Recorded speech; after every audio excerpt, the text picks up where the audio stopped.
नमस्कार मेरे प्यारे दोस्तों, आज हम आपको एक ऐसे सफर पर ले चलेंगे जो न केवल रोमांचक है बल्कि प्रेरणादायक भी है। इस सफर में हम आपको दिखाएंगे कि कैसे साधारण लोग असाधारण काम कर सकते हैं। कौन बनेगा करोड़पति पार्टी में आप सभी का स्वागत है। यह शो न केवल ज्ञान का खजाना है बल्कि यह लोगों के सपनों को साकार करने का एक मंच भी है। यहाँ हर सवाल के पीछे एक कहानी छुपी होती है और हर जवाब के साथ एक नया सपना जुड़ता है। आज हम सुनेंगे एक ऐसी कहानी जो आपके रोंगटे खड़े कर देगी। यह कहानी है एक ऐसे व्यक्ति की जिसने अपने जीवन में कई कठिनाइयों का सामना किया लेकिन कभी हार नहीं मानी। उसकी यात्रा हमें यह सिखाती है कि चाहे परिस्थितियां कितनी भी कठिन क्यों ना हो, अगर हमारे पास दृढ़ संकल्प और आत्मविश्वास है तो हम किसी भी चुनौती का सामना कर सकते हैं। एक ऐसी कहानी जो आपको सोचने पर मजबूर कर देगी कि इंसान के अंदर कितनी ताकत होती है। यह कहानी हमें यह भी याद दिलाती है कि सफलता का रास्ता कभी आसान नहीं होता, लेकिन अगर हम अपने लक्ष्य के प्रति समर्पित हैं तो कोई भी बाधा हमें रोक नहीं सकती। तो तैयार हो जाइए इस रोमांचक सफर के लिए। हम आपको ले चलेंगे उन जगहों पर जहां आपने कभी सोचा भी नहीं होगा। हम आपको मिलवाएंगे उन लोगों से जिन्होंने अपने साहस और मेहनत से असंभव को संभव कर दिखाया। यह सफर न केवल आपके दिल को छुएगा बल्कि आपको प्रेरित भी करेगा कि आप भी अपने जीवन में कुछ बड़ा कर सकते हैं। वीडियो को लाइक और शेयर करना ना भूलें और अगर आप चैनल पर नए हैं तो सब्सक्राइब जरूर करें। आपके समर्थन से हमें और भी प्रेरणा मिलती है कि हम आपके लिए और भी बेहतरीन सामग्री बना सकें। तो चलिए इस सफर की शुरुआत करते हैं और जानते हैं उन कहानियों को जो आपके दिल को छू जाएंगी। दोस्तों, जिंदगी एक सफर है जिसमें कई बार अचानक मोड़ आते हैं। कई बार हम खुद को ऐसी परिस्थितियों में पाते हैं जिनकी हमने कल्पना भी नहीं की होती। लेकिन कहते हैं ना कि मुश्किलें ही इंसान को मजबूत बनाती हैं। जब इंसान ठान लेता है कि उसे जीतना है तो फिर उसे कोई नहीं हरा सकता। ऐसी ही एक कहानी मैं आज आपको सुनाने जा रहा हूं। साल था 2003 का। एक छोटा सा कस्बा जहां रहता था अरुण नाम का एक लड़का। अरुण को साइकिल चलाने का बहुत शौक था। हर दिन वह अपनी साइकिल लेकर आसपास के इलाकों में घूमने निकल जाता। एक दिन अरुण ने सोचा क्यों ना आज शहर से थोड़ा बाहर जाकर देखा जाए। उसे नहीं पता था कि यह फैसला उसकी जिंदगी बदल देगा। शहर से बाहर निकलते ही अरुण को एक सुनसान रास्ता मिला। साइकिल चलाते हुए वह काफी आगे निकल आया। तभी उसकी नजर दो लड़कियों पर पड़ी जो एक पेड़ के नीचे बैठी रो रही थीं। अरुण उनके पास गया और उनसे पूछा कि क्या हुआ है। लड़कियों ने बताया कि वे रास्ता भटक गई हैं। अरुण ने लड़कियों को ढाढ़स बंधाया। वह जानता था कि जंगल में खो जाना कितना डरावना हो सकता है, खासकर जब आप छोटे हों और आपके पास कोई मार्गदर्शन न हो। अरुण ने लड़कियों को समझाया कि डरना स्वाभाविक है, लेकिन हमें अपने डर का सामना करना चाहिए और एक दूसरे का साथ देना चाहिए।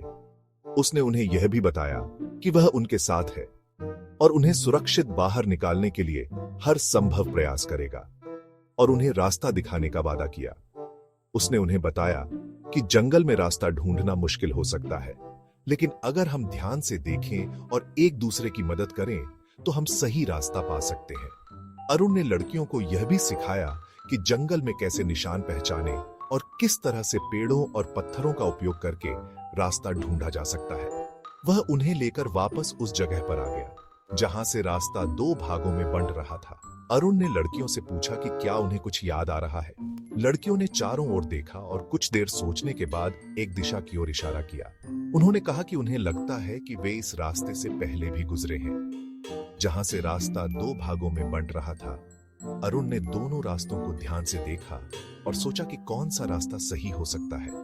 उसने लड़कियों से पूछा कि क्या उन्हें कुछ और याद है, जैसे कि कोई विशेष पेड़ या पत्थर जो उन्होंने पहले देखा हो। लड़कियों ने बताया कि उन्हें याद है। उन्होंने कहा कि उन्हें एक बड़ा पेड़ याद है जो रास्ते के किनारे था। अरुण ने उस दिशा में देखा और उन्हें उस पेड़ की ओर चलने के लिए कहा। वह जानता था कि अगर वे सही दिशा में हैं तो उन्हें जल्द ही कुछ और निशान मिलेंगे जो उन्हें सही रास्ते पर ले जाएंगे, कि उन्हें इसी रास्ते से होकर जाना है। अरुण ने लड़कियों को समझाया कि जंगल में खो जाने पर घबराना नहीं चाहिए। हमें शांत रहकर सोचने की जरूरत है और अपने आसपास के निशानों को पहचानने की कोशिश करनी चाहिए। उसने उन्हें यह भी बताया कि अगर वे कभी भी खो जाएं, तो उन्हें एक जगह पर रुककर मदद का इंतजार करना चाहिए। अरुण ने सोचा कि क्यों ना थोड़ी देर और आगे तक चला जाए। उसने सोचा कि अगर वह थोड़ा और आगे बढ़ेगा तो शायद उसे कुछ और निशान मिलेंगे जो उन्हें सही रास्ते पर ले जाएंगे। उसने लड़कियों से कहा कि वे वहीं रुकें और उसका इंतजार करें। उसने लड़कियों से कहा कि वह थोड़ी दूर और देखकर आता है, अगर रास्ता सही लगा तो उन्हें भी बुला लेगा।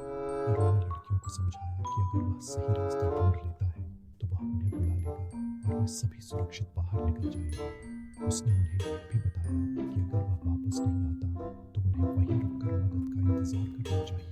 अगर रास्ता सही लगा तो उन्हें भी बुला लेगा। अरुण ने लड़कियों को आश्वासन दिया कि वह जल्द ही वापस आएगा और उन्हें सही रास्ते पर ले जाएगा। उसने उन्हें यह भी बताया कि अगर वे एक दूसरे का साथ दें और शांत रहें तो वे जल्द ही सुरक्षित बाहर निकल जाएंगे। अरुण ने लड़कियों को अलविदा कहा और सही रास्ता ढूंढने के लिए आगे बढ़ गया।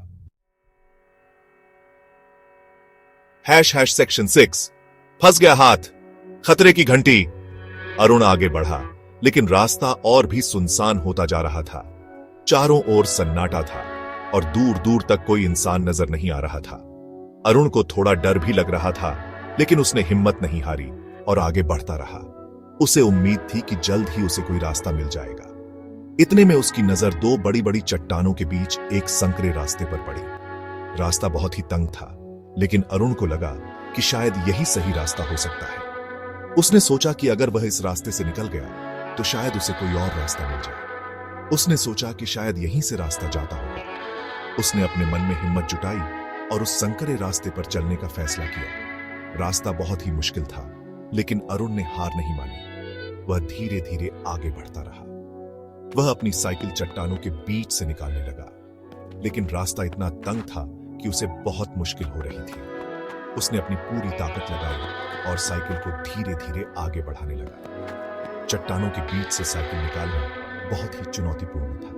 तभी अचानक उसका हाथ दो चट्टानों के बीच फंस गया। अरुण को एक जोर का झटका लगा और वह दर्द से कराह उठा। उसने तुरंत अपने हाथ को छुड़ाने की कोशिश की, लेकिन हाथ बहुत ही बुरी तरह से फंस चुका था। उसे समझ नहीं आ रहा था कि अब क्या करे। उसने हाथ छुड़ाने की बहुत कोशिश की, लेकिन हाथ नहीं निकल रहा था।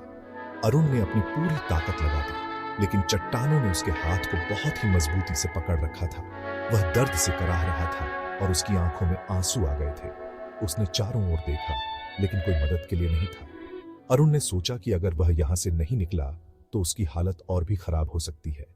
उसने एक बार फिर से पूरी ताकत लगाई और अपने हाथ को छुड़ाने की कोशिश की।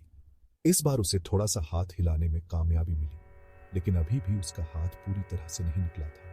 अरुण ने हिम्मत नहीं हारी और लगातार कोशिश करता रहा। अंत में बहुत मेहनत के बाद वह अपने हाथ को छुड़ाने में सफल हो गया। उसका हाथ बहुत ही दर्द कर रहा था, लेकिन उसने राहत की सांस ली। अब उसे समझ में आ गया था कि इस रास्ते से आगे बढ़ना कितना खतरनाक हो सकता है। उसने फैसला किया कि वह अब इस रास्ते से नहीं जाएगा और किसी और सुरक्षित रास्ते की तलाश करेगा। सेक्शन 7 जीवन की आस। मौत से जंग। अरुण घबरा गया। उसे समझ नहीं आ रहा था कि क्या करे।